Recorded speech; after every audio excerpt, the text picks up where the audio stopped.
Hang on, April. Attack!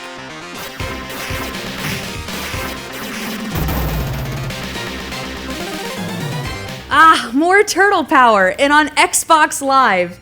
I've said it before and I'll say it again, I love me some TMNT. Comics, action figures, including the Technodrome and the Turtles van, and these awesome games that came to us on various platforms. Nostalgia has a name, and it is the Teenage Mutant Ninja Turtles arcade game.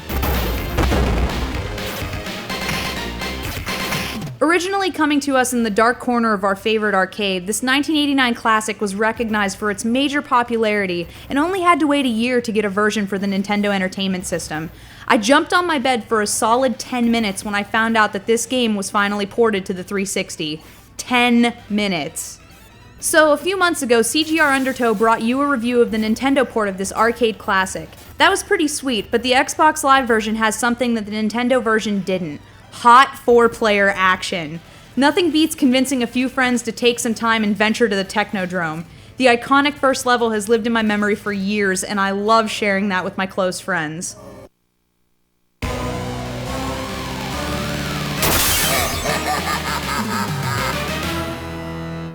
The plot is the same as it's always been. April is captured, Splinter has also gone missing, and it's up to you and your turtle brethren to save everyone. Utilizing kick deaths from above is key in defeating this title, but overall, the game isn't too hard if you've got some pals to play with. Making your way through solo can prove to be a little troublesome, as most bosses need someone to be bait and then someone else to attack. Not to mention the final battle with Shredder where he warps into two, and you know you're never attacking the right Shredder.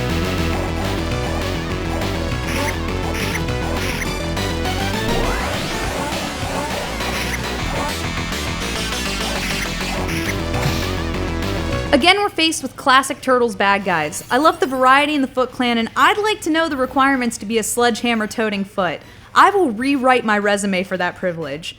A kill count keeps track at the top of the screen so you can place side bets on who out of your group of friends ends up crushing more enemies. Attacks are simple, but execution is key to staying alive. Mixing up movements and attacks keeps me on my toes, and thanking the porting gods that I'm not actually pumping quarters into this title.